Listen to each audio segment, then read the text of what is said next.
IPL 18వ సీజన్లో Rajasthan Royals ఇంకా ఖాతా తెరవలేదు.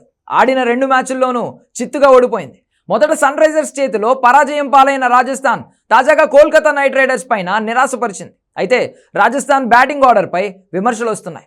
విండీస్ స్టార్ బ్యాటర్ హిట్మెయర్ను లోయర్ ఆర్డర్లో పంపించడంపై పలువురు మాజీలు మండిపడుతున్నారు. 11 కోట్లు పెట్టి రీటైన్ చేసిన ఆటగాడిని ఆఖర్లో బ్యాటింగ్కి పంపడం ఏంటంటూ మాజీ క్రికెటర్స్ కమెంట్స్ చేస్తున్నారు. మెగా వేలానికి ముందు షిమ్రోన్ హిట్మెయర్ని రాజస్థాన్ రాయల్స్ ఫ్రాంచైజీ 11 కోట్లతో రీటైన్ చేసుకుంది. కోల్కతాతో జరిగిన మ్యాచ్లో హిట్మెయర్ని 8వ స్థానంలో బ్యాటింగ్కి దింపారు. వానిందు హసరంగా శుభం దుబేని ముందుగా బ్యాటింగ్కి పంపించి హిట్మెయర్ని 8వ స్థానంలో ఆడించారు. 11 కోట్లు పెట్టి రీటైన్ చేసుకుని 8వ స్థానంలో ఆడిస్తారా అంటూ మాజీ క్రికెటర్ సైమన్ డౌల్ ప్రశ్నించాడు.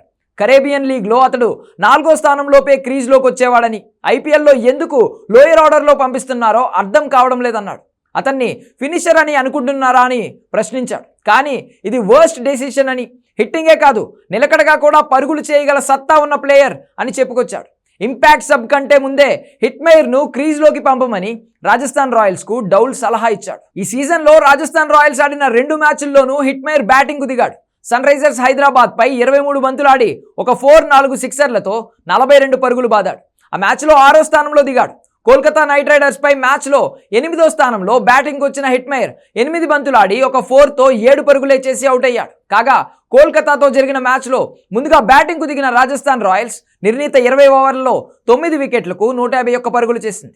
ధ్రువ్ జురేల్, యశస్వి జైస్వాల్ టాప్ స్కోరర్లుగా నిలిచారు. ఒక దశలో మంచి స్కోరే చేసేలా కనిపించిన రాయల్స్ వరుస వికెట్లు చేజార్చుకోవడం కొంప ముంచింది. తరువాత కేకేఆర్ 17.3 ఓవర్లలో 2 వికెట్లకు 153 పరుగులు చేసి సునాయాసంగా విజయాన్ని అందుకుంది.